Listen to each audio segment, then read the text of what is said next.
Good afternoon. Welcome to our Mackinder Forum seminar. Today, Kubilay Atik, who teaches as an assistant professor at Nevşehir University in the Department of History and Meiji University School of Political Science and Economics, will be talking about East and South Eurasia. He is currently a visiting professor at the University of Cambridge, Department of Political Science and International Studies. His research concentrates on the historical international relations of East Asia and Eurasia, grand strategy, and the Mongol Empire's impact on its current successor states and geographies in terms of political and strategic thought. He earned his Ph.D. from the Middle East Technical University Department of History in Turkey and Xiamen University China Studies program in China. Prior to his academic career, he worked at the Ministry of Foreign Affairs of Turkey between 2009 and 2011 at the Office of Advisory to the Prime Minister of Turkey. Our presentation will be recorded and posted with the permission of the speaker, but all of the questions and answers to follow will be under the Chatham House rule. And with that, please begin. Thank you for being our speaker today. Good afternoon and good evening, and thank you for the introduction. Today I will be talking about, as I said before the recording started, about one of the regions that has been very understudied in international relations alongside Sub-Saharan Africa and perhaps Latin America. Latin America is perhaps more widely studied than Central Asia.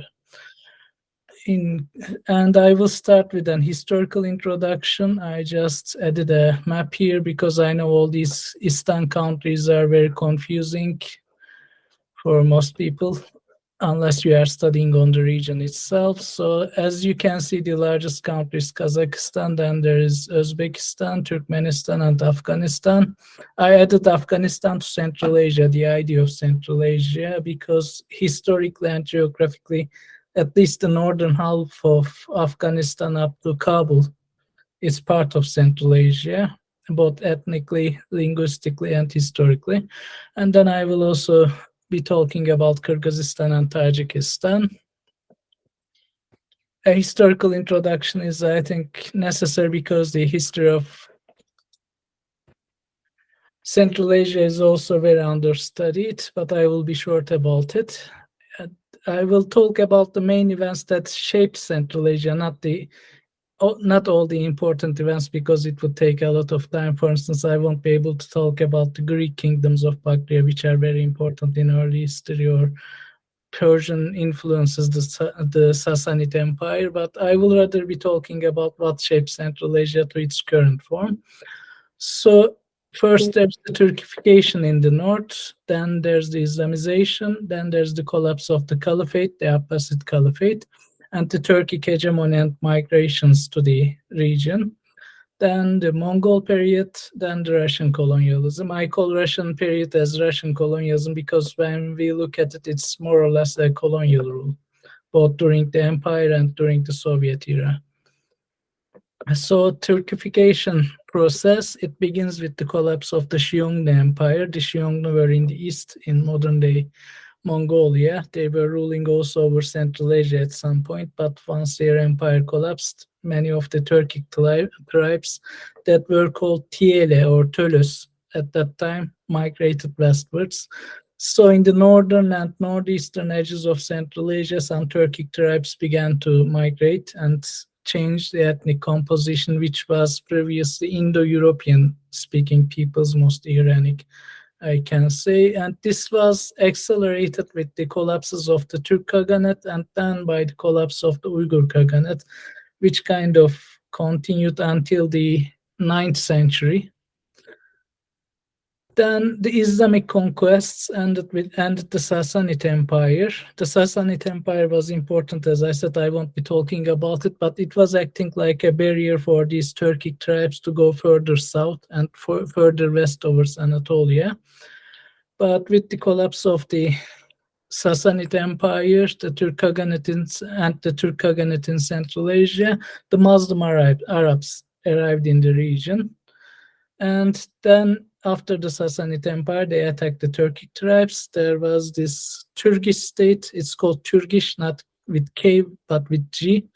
It's a tribal confederation. They fought with each other over hegemony, but then the Turkic tribes lost.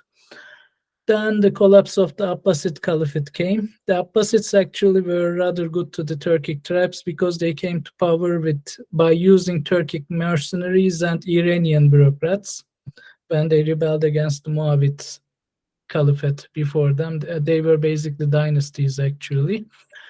And with the collapse of the Abbasid Caliphate and the lack of strong polity in Iran for the first time in history, because until that time, Sassanids, Persians, all these ancient empires in Iran were kind of like a set, as I said, against Turkic migrations. The Turks began conquest towards the southern parts of Central Asia, to the modern-day northern parts of Afghanistan and towards the northeastern parts of Iran. Then came the Seljuk dynasty, which actually conquered not only all of Central Asia, but also Anatolia today. Most of Anatolia, not all of it. The complete conquest came under the Ottomans later on.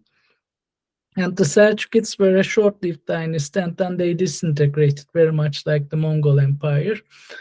The parts in Central Asia went under Karahitai, the Khitan control. The Khitans were also coming from modern-day Mongolia and southern part of Manchuria. When their empire collapsed, they also migrated west, like the Turkic tribes, and they took Central Asia under their control. But then came the Mongols, the Mongol conquests, which actually brought more migration to the west of the Turkic tribes. The last Turkic tribes that were remaining in Mongolia also came to west, to Central Asia, and from there into Anatolia. In fact, it's not our topic, but Turkification of Turkey itself today is actually very related to these Mongol conquests, because when the Turks, the Seljuks, actually conquered Anatolia, only 10% was Turkic. The population changed after the Mongol conquest because lots of Turkic tribes were either running away from the Mongols or were coming alongside the Mongol armies. But it kind of worked in favor of these Turkic tribes, who became the majority in parts of Central Asia and the Middle East as a result of these migrations and the assimilation of the Mongol tribes there that came for conquest, obviously. The other important process, I can say, was the Islamization. It also came in different phases.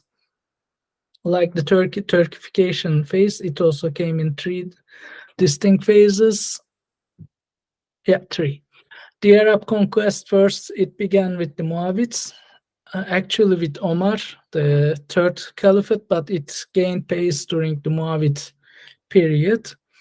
During that time, it was mostly via conquest and forced conversions, but it was mostly forced conversions because the Muawid had this discriminatory policy against the Iranians and Turks, the non-Arabs essentially, were kind of discriminated against during the Muawid dynasty.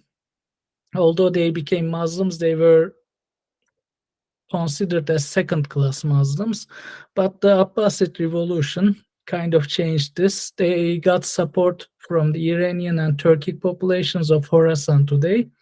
So Khorasan was kind of a place of revolution for many dynasties, I can say, and for the Abbasids, it was the same. They got military support and other support from Iranians and Turks living in Khorasan, and then they overthrew the Muawid dynasty. For a while, Iran kind of was more important than Baghdad, which was actually the capital area, but also part of Iran. But for a while, Khorasan was very important. But then, of course, the Abbasids took the capital to Baghdad. The collapse of the Abbasid Caliphate brought about the second wave of Islamization, which mostly took the shape of local native sects like the Naqshbandiya and other sects that came afterwards as well. So the original Turkic sects, I can say, those who spoke in Turkish and proselytized Islam in Turkish or Persian in the case of the southern part of Central Asia, began after the collapse of the Abbasid Caliphate. So they began to use Turkic or Turkish, let's call it, for convenience, and Persian for praying and for proselytizing the religion after the collapse of the Abbasid Caliphate. And the first Turkic Muslim states also began to appear during this period after the collapse of the Abbasid Caliphate. The main ones were the Karahanids, the Ghaznavids, and then they were followed by the Seljukids, which kind of united all of the region alongside the third wave that came with the Mongol conquest. As you can see, these are actually all interconnected to each other. First, the Selçukid conquest, they brought about this Medrese culture alongside with them, and then they also helped to convert the Oghuz tribes, which is today the most populous tribal or ethnic composition of the Turkic peoples, both in Turkey and in Central Asia. And then came the Mongols. When the Mongols came, ironically, first they started by killing the Abbasid Caliph in a terrible way and looting and burning down Baghdad, but then they kind of began to convert themselves into Islam. And their other effect was that many of the Muslims also began to migrate with the Mongols. So the ethnic composition in Central Asia and in parts of Iran and the Middle East, also religious composition changed as a result of this. For instance, when you look at Iran, parts of Iran and Central Asia, you can see many Nestorian Christian and Jewish Turkic tribes. They just converted to Islam as a result of the Mongol conquest. Before that, you can see many of these Nestorian churches. Some, even as I said, Jewish Turkic tribes who were remnants of the Khazar Empire. I won't be talking about the Khazars, unfortunately, because they didn't have much effect on Central Asia, but an interesting note could be that the founders of the Seljuk dynasty that I talked about, who conquered also Iran and Anatolia, they were three brothers. The first brother was Mikhail, the second brother was Süleyman, Solomon. Okay, these two are also Muslim names, but the third brother's name was Israel, which kind of shows us that they were probably coming from the Khazar Empire that just collapsed before they came to Central Asia. So they were probably aristocrats from the Khazar Empire that came down to Central Asia in search of founding a new state. But then they, of course, converted to Islam as well and converted their subjects alongside with them to Islam. So in Central Asia, this Nestorian and Jewish religious groups began to disappear alongside the Mongol conquest, especially alongside the Mongol conquest, I can say. The Seljukids were more or less more, how to say it, not tolerant, but cohabitative in terms of religion. So they would allow different religions. The Mongols were also initially the same, but once they converted into Islam, Islam also took root in the region, and they kind of rooted away all the other religious institutions in the region.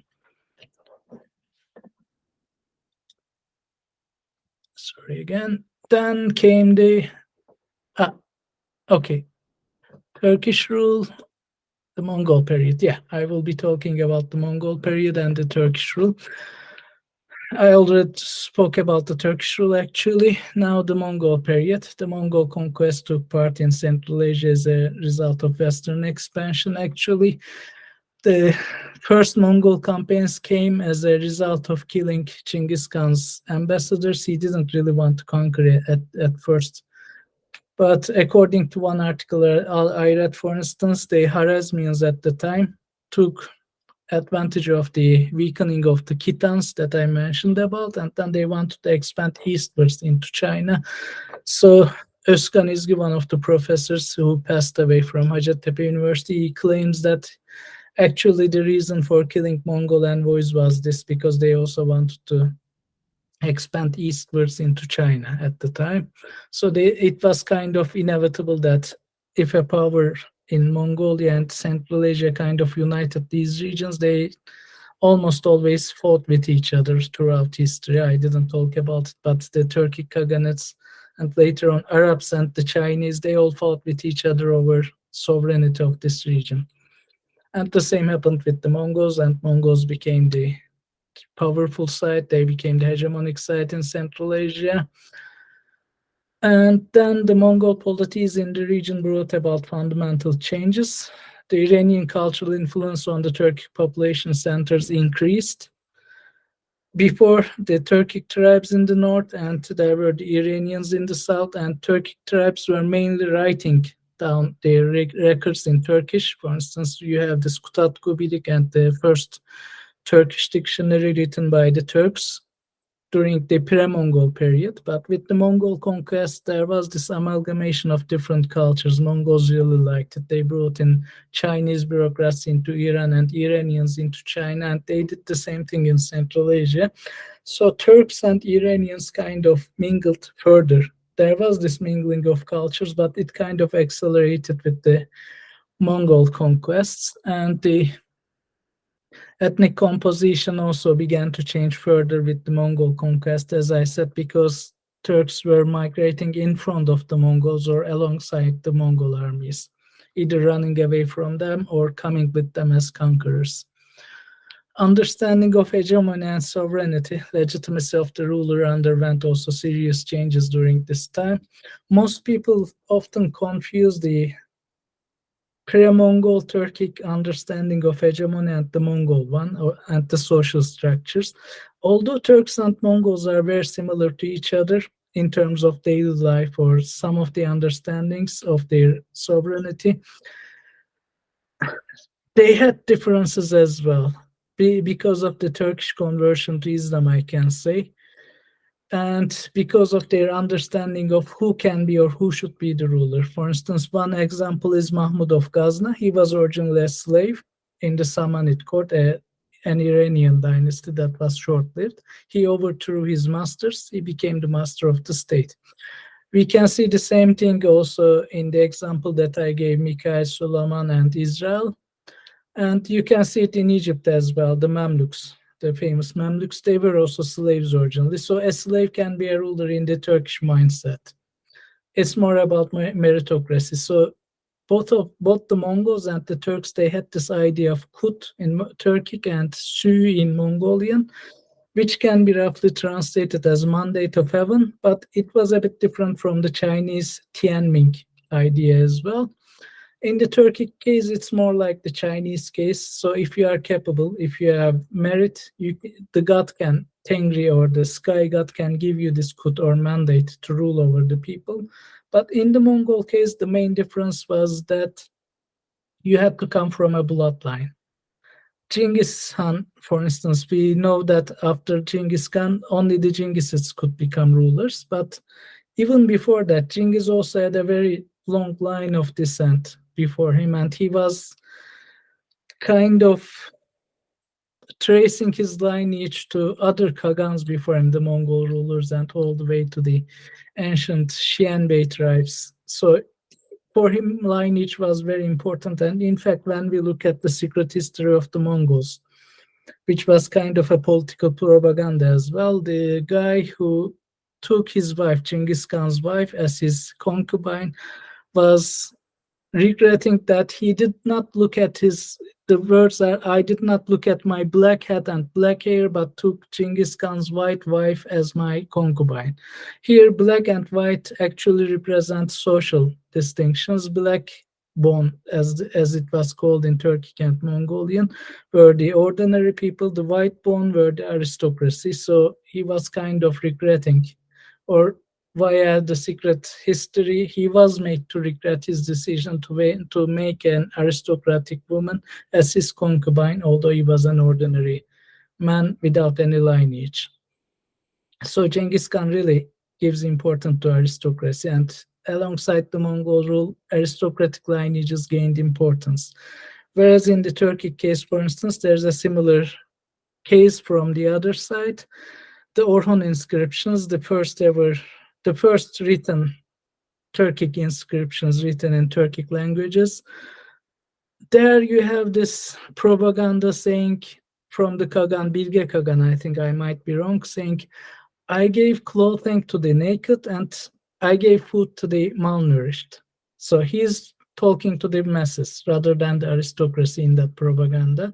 So you can see this difference. For the Turks, the popular support rather than lineage was more important, whereas in the Mongol case it was different. Aristocratic lineage was more important. So alongside the Mongols, this lineage gained importance, and one good example is Timur. He could easily have become a Kagan if it was like the Turkic case, but he could only claim the title of Emir, which is basically equivalent to Lord in English, I can say. So anyone, basically, any ruler can have the title Emir. The Mongol polities, though disintegrated, continued until the Russian expansion into the region with allegiances against different rivals with the Ottomans, Russians, Manchus, or even the British for about 2 centuries, culminating in the Great Game. And they ended with the Russian expansion, as I said, but up to the, I think, early 19th century, in modern-day Uzbekistan, the Mongol polities continued on. They became Turkified by this time, assimilated, but their descent was Chinghisid, political descent at least. So when we continue with the Russian expansions, the Russians began their expansion first via the Kazan and Astrakhan Hanates. These were kind of doorways to Central Asia and Siberia. Kazan is further north, actually, very close to Moscow. Astrakhan is further south. And then they did not first expand southwards, but rather expanded eastwards into Siberia rather than the steppe area of Central Asia, because in Siberia there wasn't a military rival that could kind of stop the Russians from expanding eastwards, whereas in the south, the Kazakh Hanates and the other Hanates that continued this Mongol tradition were still strong enough to rival the Russians. The initial Russian aim at expansion to Central Asia was reaching China, actually, and India. The latter aim became a source of rivalry between the British Empire and the Russian empires, which was called the Great Game later on. The Ottomans and the Manchus, though weakened at this point, also got embroiled in the region, with Enver Pasha and the main rival of Atatürk dying in Turkmenistan, for instance, fighting against the Russians. So up until the 20th century, the Ottomans and the Chinese were also embroiled. One Ottoman prince was assassinated in the US, in New York, I think, by Chinese intelligence. The Japanese actually wanted to make him the head of a state in Xinjiang, like the Manchukuo state that they had in Manchuria. They wanted to establish a state in Central Asia that would have Xinjiang at its center, but could possibly expand into Central Asia, Russian Central Asia. Here, I think I should also make a distinction. When we talk about Central Asia, there are different maps. The concept of Central Asia actually came as a result of Chinese and Russian spheres of influence. The area that was under Russian influence became Central Asia. The area under Chinese influence became Inner Asia. And even in the English-speaking world, I can see this, for instance, the terms Turkish and Turkic. When I read the earlier English academic writings, I see Turkish, but later on it becomes like Russian, Turkic, and Turkish are kind of distinguished. And we had this argument with a Finnish scholar at the time. He was originally from Karelia. He said, in Turkish language, you do not distinguish between Turkic and Turkish. Why do you do this? And I was like, it's a Russian invention, because in our own language and in all these Central Asian Turkic languages, there's no distinction between the two. Actually, it's the same for most of the Western languages as well. I said, correct me if I'm wrong, but in French and German or Italian, in most of the Western languages I know, there isn't a distinction. This distinction was later on invented by the Russians to distinguish between the Ottomans and the Central Asians. It had, of course, political aims as well to disunite these peoples, and later on they were also given nationalities. Let's say these tribal confederations became nations. The Russians eventually became undisputed hegemons in the region by the 20th century, and their colonial approach, both in Tsarist and Soviet periods, was resembling the French, which I will talk about a little bit to understand the region. The Russian approach to Central Asians was creating new nations. One good example is Kazakhstan and Kyrgyzstan, for instance. The borders of Kazakhstan and Kyrgyzstan changed, I think, 3 times. Their names changed. The Kazakhs were called Kyrgyz for a time, and the Kyrgyz were called Kara Kyrgyz for a time. And then they decided to change the name again and named the Kazakhs as Kazakhs and the Kyrgyz as Kyrgyz. Here, the name Kazakh is also interesting. Kyrgyz is one of the oldest names, by the way, in the Turkic world in terms of a tribal confederation. We can attest to it, I think, from 200 BC, 2nd century BC onwards. But the Kazakh name is very recent, and the name Kazakh and the Russian name Cossack for the Cossacks is identical. Kazakh, both of which actually means fugitive in Turkic languages. Most Kazakhs will get offended by this explanation, I know. They will say it actually means free person, but even in modern Turkish, we have this saying Kazakh erkek, Kazakh man, a man who does not listen to his wife and just does whatever he wants. So a man who doesn't care about the laws was called a Kazakh. In modern Turkish, it turned into Kachak now. So Kazakh was actually a tribal confederation name, not a national name, not an ethnic name. Uzbek, in the same way, was a personal name, the name of the ruler who brought the Uzbek tribes into Central Asia from southern Siberia, southwestern Siberia. Turkmen was an old name. It was a tribal name and an ethnic name. It has this Turk root at its core, and then man is like a strengthening suffix in Turkic languages. The Kyrgyz, as I said, are very old. Tajik, the name Tajik is again a later invention. It's a derogatory term. It actually began as a derogatory term in Turkic languages. It was originally Tatjik. Tat was the name for the Persian people that was given to them by Turkic peoples. Jik is like in Italian ino or itto or etto. It makes something slow. So a small Persian. It was a derogatory term, as you might understand, but then they kind of took the name.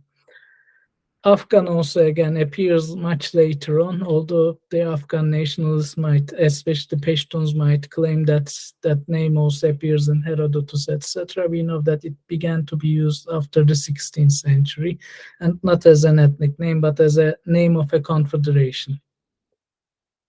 So the Russians started, like the French did in Africa mostly, to create new nations out of these tribal confederations or tribal structures. Tribes began to become nations in a way. And they were told that you have different languages, although actually most of these Kazakh, Uzbek, Turkmen, and Kyrgyz, the Turkic ones, Tajik and Afghans have different languages, but Tajik and Dari, Farsi in Afghanistan are dialects of Persian. I can say they understand each other with Iranians perfectly. I can speak some Persian, and I never had a problem when speaking to an Afghan or a Tajik in Persian.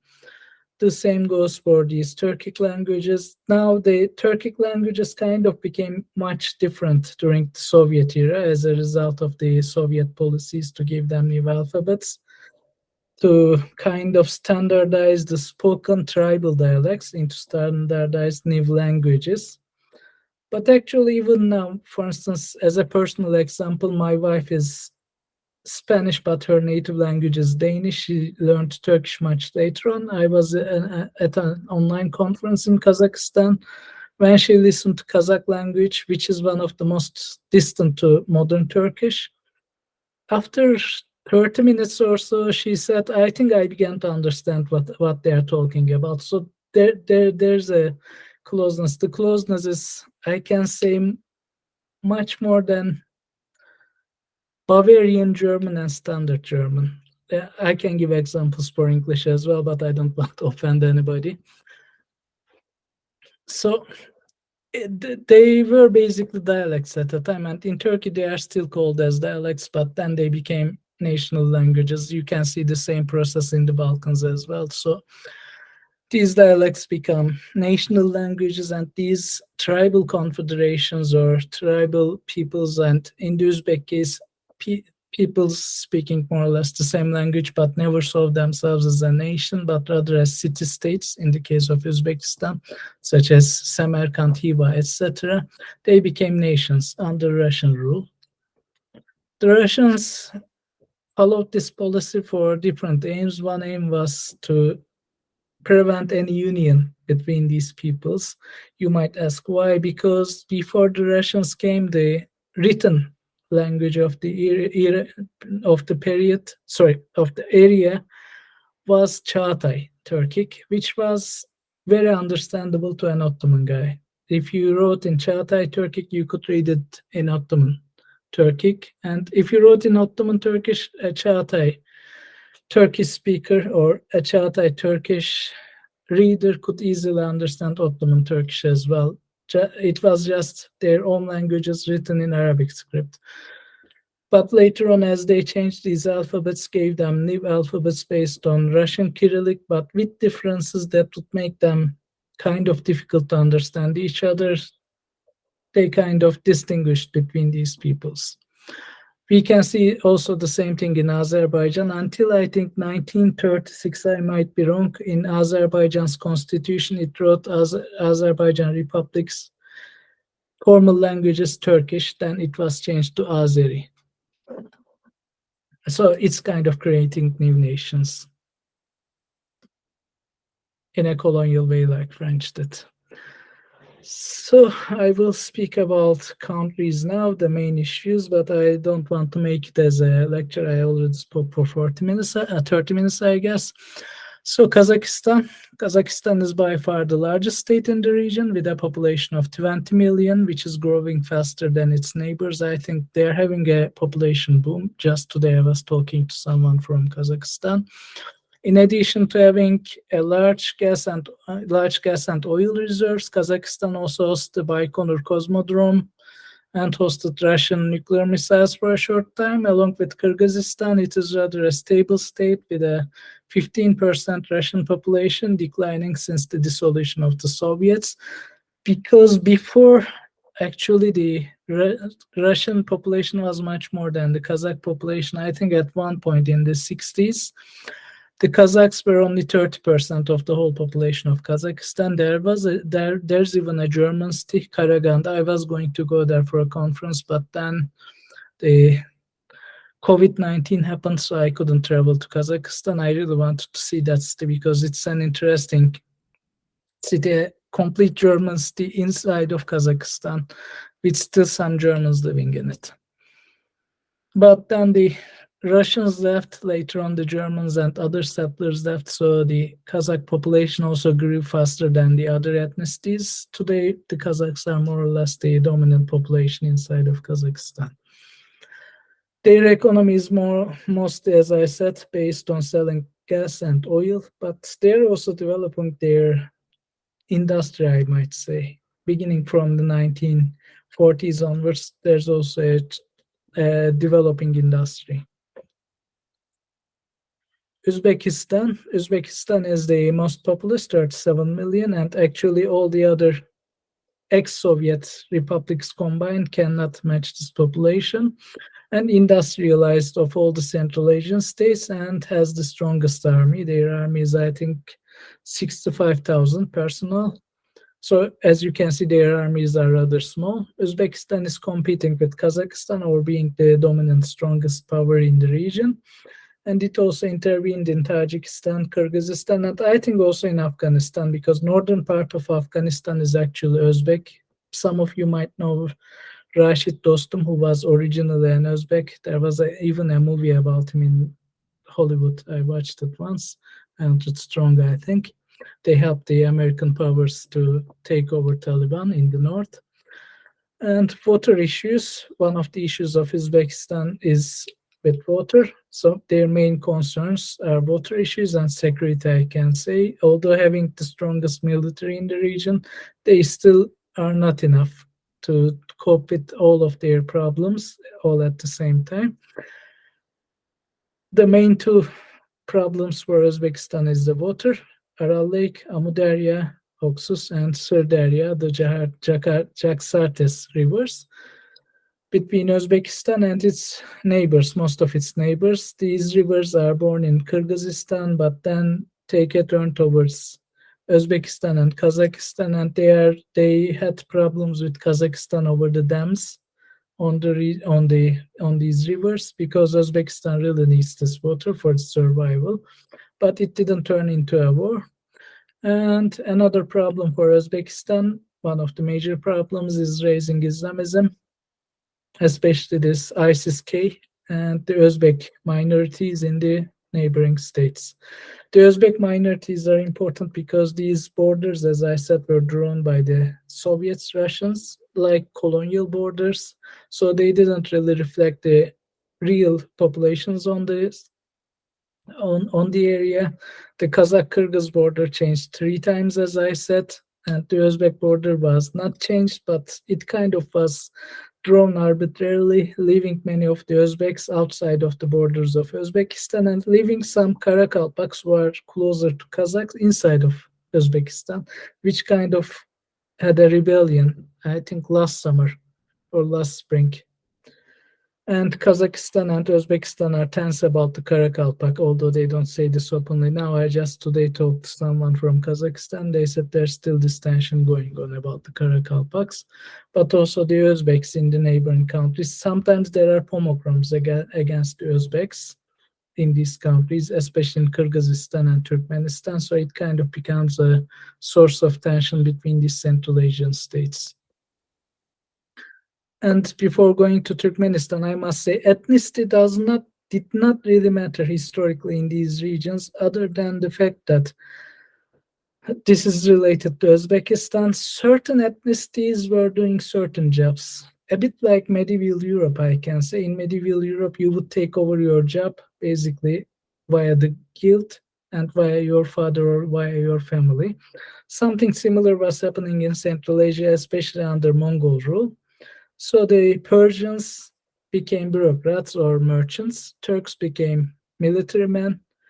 If you were Arabic-speaking person, you would become an academic. So in Persian, there's this saying: Persian is sweet, which means it's a language of poetry. Arabic is science for academia, and Turkish is art. By art, they mean art of government. So if you wanted to become a governor or a military serviceman or a military commander or someone in the politics, you had to speak Turkish or you had to become from Turkic origins. Whereas if you were Persian, you would become a bureaucrat or a merchant. The same went on in Central Asia. The Uzbeks mostly became merchants. So the economic structures of most of these Central Asian states are also in the hands of Uzbek traders, I can say. They are really good at trade, I might say. The ones I met in China were also very good at their jobs. And when we pass on to Turkmenistan, Turkmenistan is sometimes called the North Korea of Central Asia. I don't know if any one of you know about it. Their leader is actually more eccentric than Kim Jong-il and all those North Korean rulers, and Kim Jong-un, the recent one. And their also authoritarian rule would show Russia, as I said, and China like Scandinavian democracies in many ways. I have some Turkmen friends, they cannot leave the country.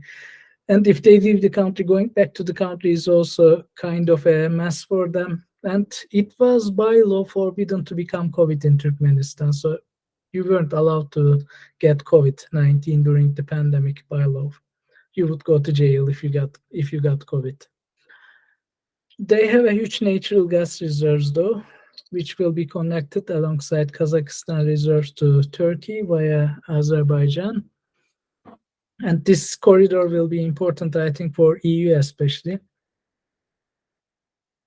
as an alternative source to Russia.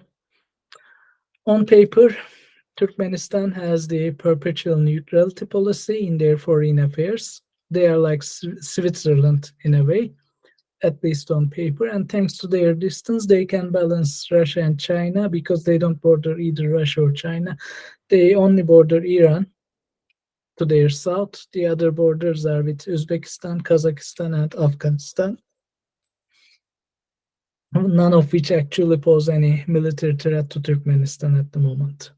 Their population is 7 million, but half of that population lives outside of Turkmenistan because although they have all these natural gas and oil reserves and all this wealth, that wealth mostly goes to the ruling elite, and the ordinary Turkmens are really in a very bad position. I think they're mostly worse off than most sub-Saharan states. Ordinary Turkmen citizens are worse off.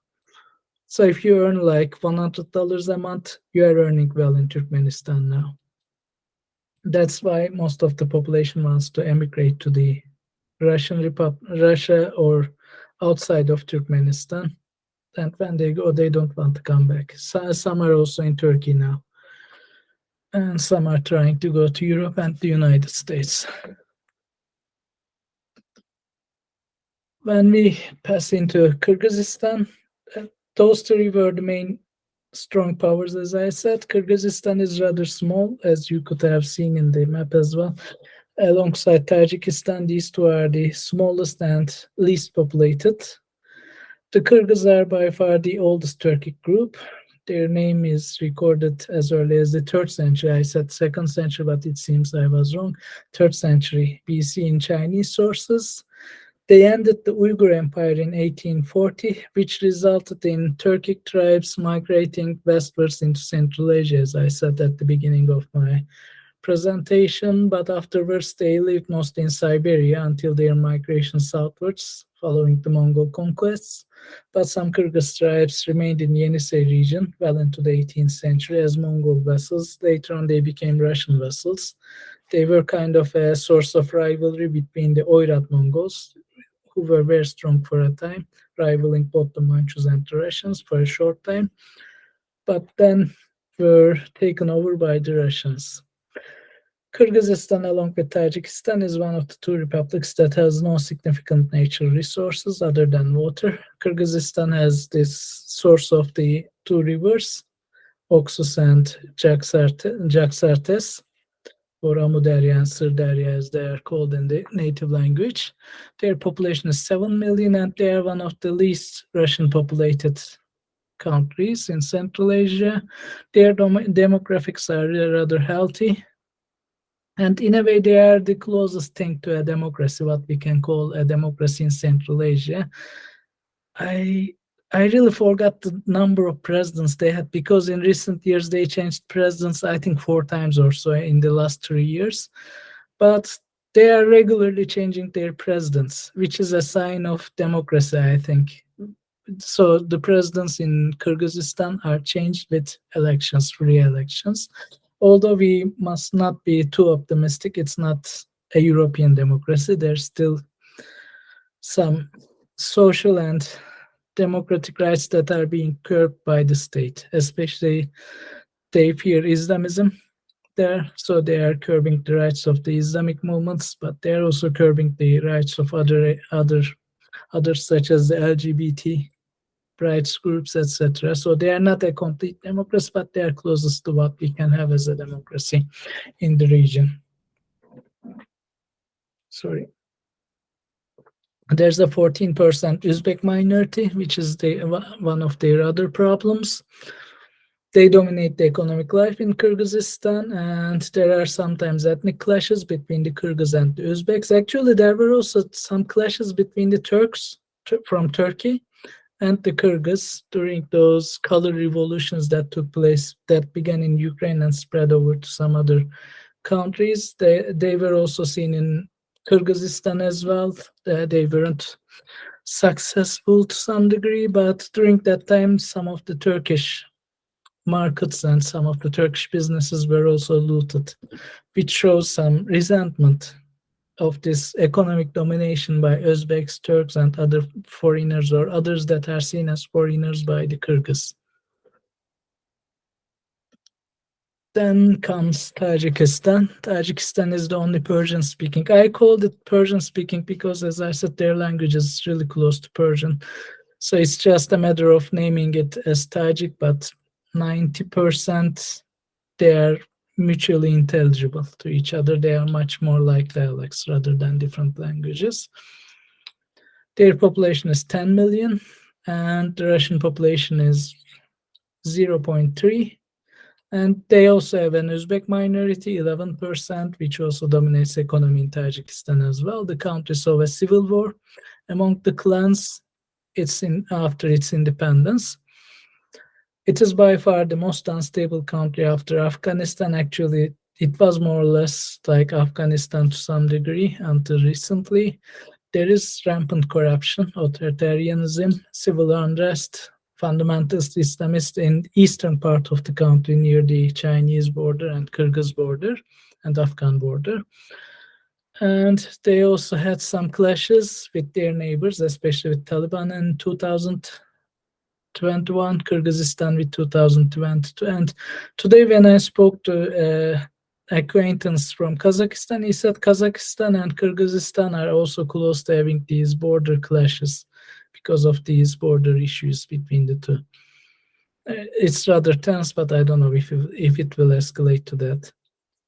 Tajikistan is also an important hub for drug smuggling rings and ISIS-K recruitment, as we have seen in the latest attack in Moscow.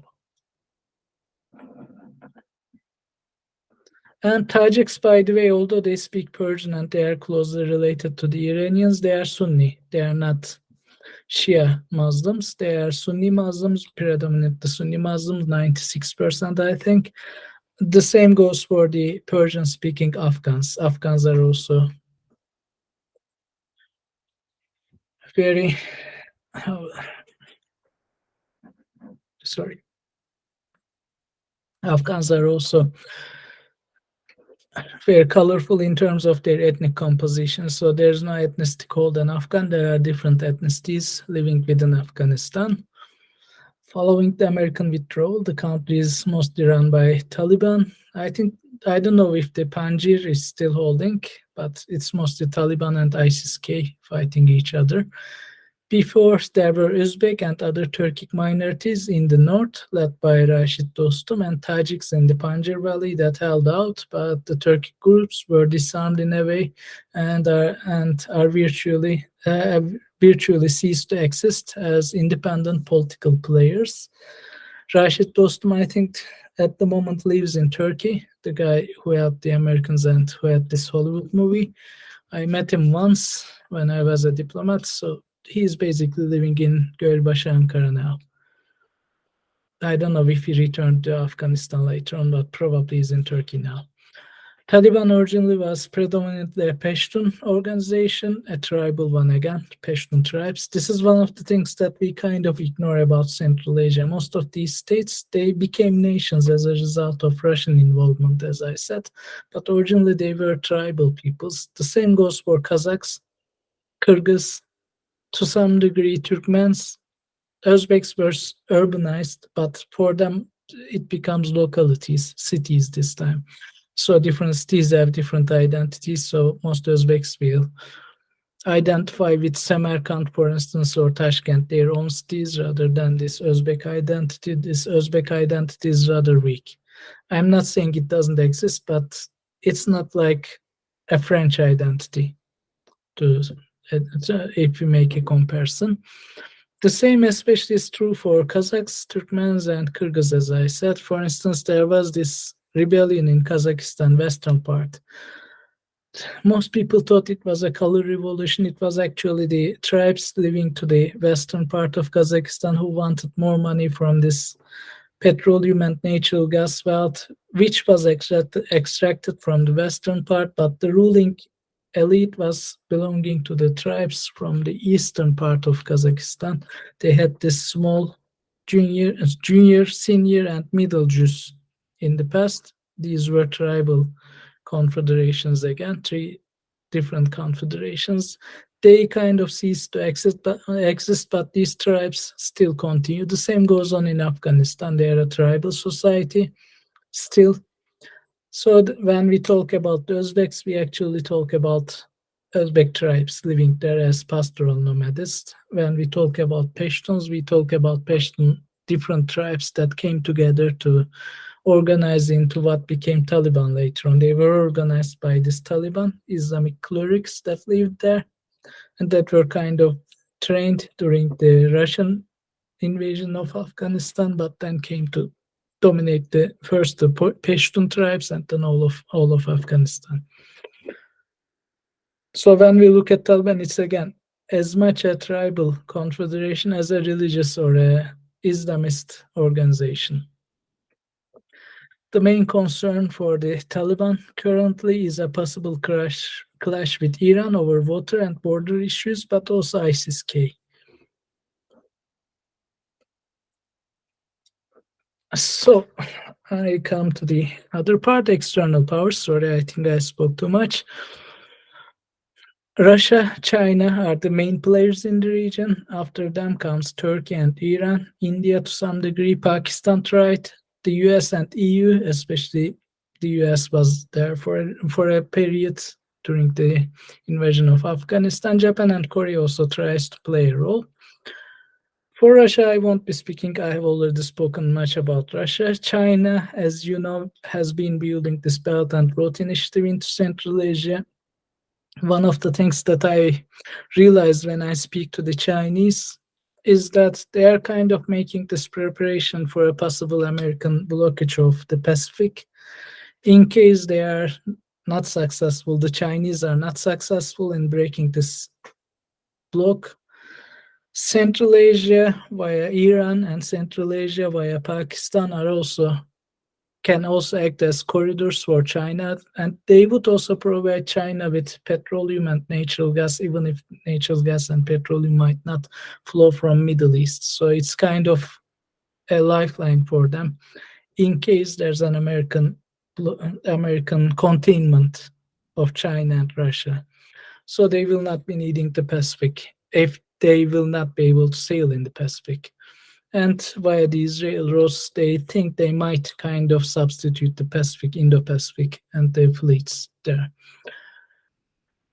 Also, they are having some border issues with these countries. China actually has border issues with all of its neighbors, I think. I don't know any exceptions, maybe even with Pakistan to some degree. Eastern part of Kazakhstan and most of Kyrgyzstan was under Qing rule, so they are sometimes showing these Manchu Empire maps on Chinese television, claiming these used to be China, why not be China again, make China great again. So there's also some fear against the Chinese in these Central Asian states, especially in Kazakhstan, where they actually changed the capital from Almaty to the current capital, which was named Nur Sultan after the previous president of Kazakhstan. The current president is Tokayev. So there's genuine fear in Kazakhstan, but for the Kazakh case, it's also different. I will also talk about it a little bit if there are questions about the Kazakhs. But it also had to do with population changes. They wanted to Kazakify, assimilate the Russian population in that part as well. So they cited Chinese fear. In case the Chinese will invade eastern part of Kazakhstan, we don't want our capital to be in the east, too close to the Chinese. So we are moving it. This was the apparent reason, but it also kind of made sense because a Kazakh population shifted towards a Russian-dominated area of Kazakhstan, where the ethnic composition changed again. The other two players are Turkey and Iran. These are rather middle powers, I can say, not superpowers.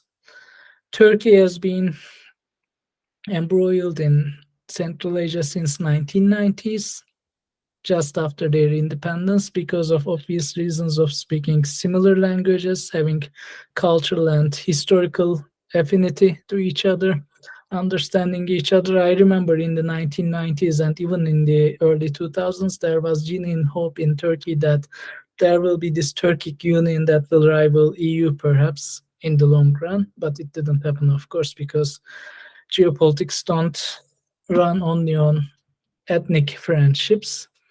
Iran is another interesting player. Again, when I spoke to some people from Kazakhstan, they are saying Iran is actually very active in Central Asia now, especially after the United States pulled away from Afghanistan. The Iranians are everywhere in Kazakhstan, Uzbekistan, etc.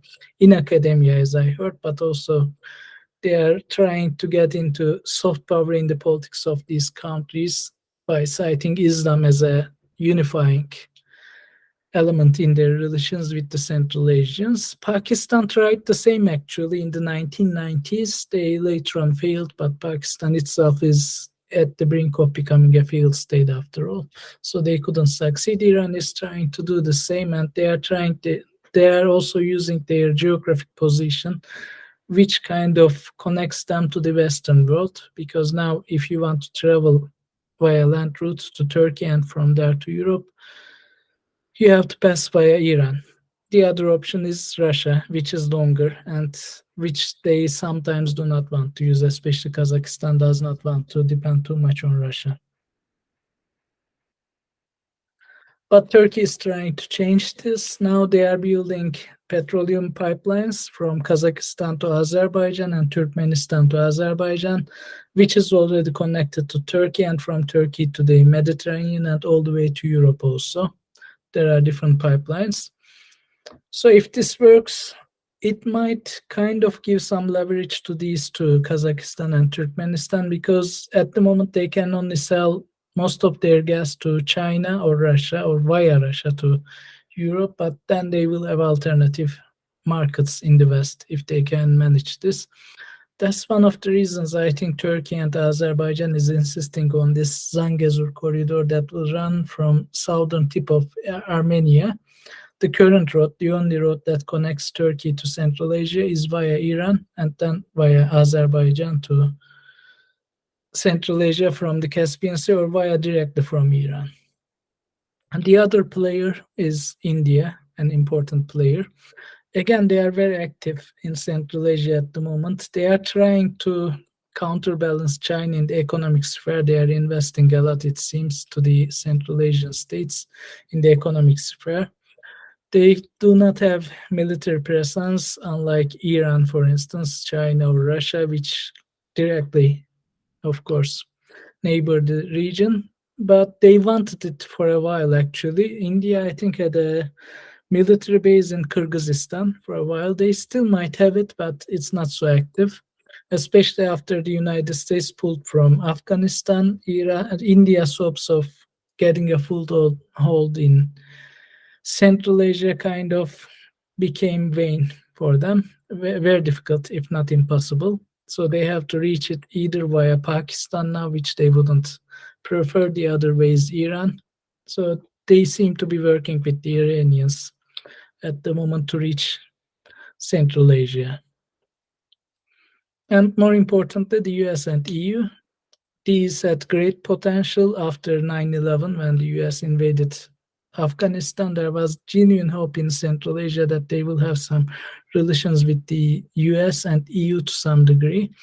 But US was mostly interested in the security part of the things, especially Al-Qaeda and terrorism in general. EU was interested in having alternatives to Russian gas.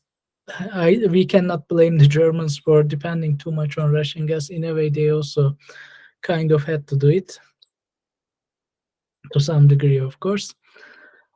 But within the EU countries, the most active one is France. Interesting. I really don't understand the French affection towards Central Asia, but I know that they are very active in Central Asia and they try to be more active. But Germany is trying to be active. For Germany, it's mostly economic reasons, but for France, it seems to be also political reasons as well, embroidered in the region. And another interesting EU state that is active in Central Asia now is Hungary, an unexpected one. Hungary actually applied to enter the Turkic States Union Viktor Orban as an interesting character. He both sees himself as the defender of Christian Europe, but he also sees himself as a part of the wider Turan. For those of you who doesn't know what Turan is or Pan-Turkism is, they are different concepts. Pan-Turkism is the concept that all Turkic peoples should live under the umbrella of a single unified Turkic state. Pan-Turanism also includes Mongols, Altai peoples such as even Koreans and Manchus, but also Hungarians and the Finns. Actually, Turanism was born to some degree in Finland and Hungary, and then later on was imported into Russia by the Tatars and from Russia into Turkey by these Tatar emigres. So Hungary is also active, became active again in Central Asia. They already had these academic research going on about Central Asia, but politically also they are beginning to be active in Central Asia lately. And lastly, Japan and Korea. Japan and Korea are interested in the region for two reasons. One reason is to have energy security. They are too much dependent on the Middle East for their energy supply, natural gas, petroleum, etc. So they think if they can make deals with these states as well, they can have alternatives to the Middle East. In case things go bad in the Middle East, they don't want to depend too much on that region. The other was China. I think it was in 2014 when I was in Korea. I was speaking to a Korean colleague. He was talking about this project that couldn't be realized to have a Japanese-Korean-Turkish alliance in Central Asia, because they said Turkey has this political leverage in Central Asia. Turkey has a say in Central Asia. Most Central Asians are kind of positive towards Turkey. Japan and Korea, on the other hand, has this economic and technological power that Turkey doesn't have. So if we act together in the region, we can provide Central Asia with some political protection as well as technology and economic help towards the region, which would kind of counterbalance Chinese influence there. But this didn't succeed. When I asked about this to a Japanese vice ambassador in Turkey, who came to our university at that time, I think last year, he said, yeah, we had this plan, but he didn't want the question to be translated into Turkish. I asked in Japanese, and he replied in Japanese, and he didn't want his reply to be translated as well. But he said, yeah, we have problems with the Koreans. We couldn't solve it, but we want to continue alongside Turkey on this Central Asian initiative. So Japan is trying to be active in the region as well, but both Japan and Korea have no geographic connections at the moment. But Japan during World War II, actually, as I said before in my presentation, even tried to establish a state in Central Asia headed by an Ottoman crown prince who died in the US, assassinated by a Chinese spy. So these are the main actors in the region. As for Russia-China rivalry in the region, I don't see it possible at the moment because of Russia being too much concerned about Ukraine. So Russia cannot kind of afford to lose China in Central Asia, although China is taking advantage of this. So the real arrangement between Russia and China was that Russia would provide security and be the hegemon power there politically and militarily. China would deal with the economics in the region. But now China is providing weapons and even having some military drills with Kyrgyzstan and other states in the region. But Russia cannot really say much about it. Russia actually even cannot say much about Turkey acting in Azerbaijan as well, because they are too busy in Ukraine at the moment, which kind of became an existential struggle for Russia at the end.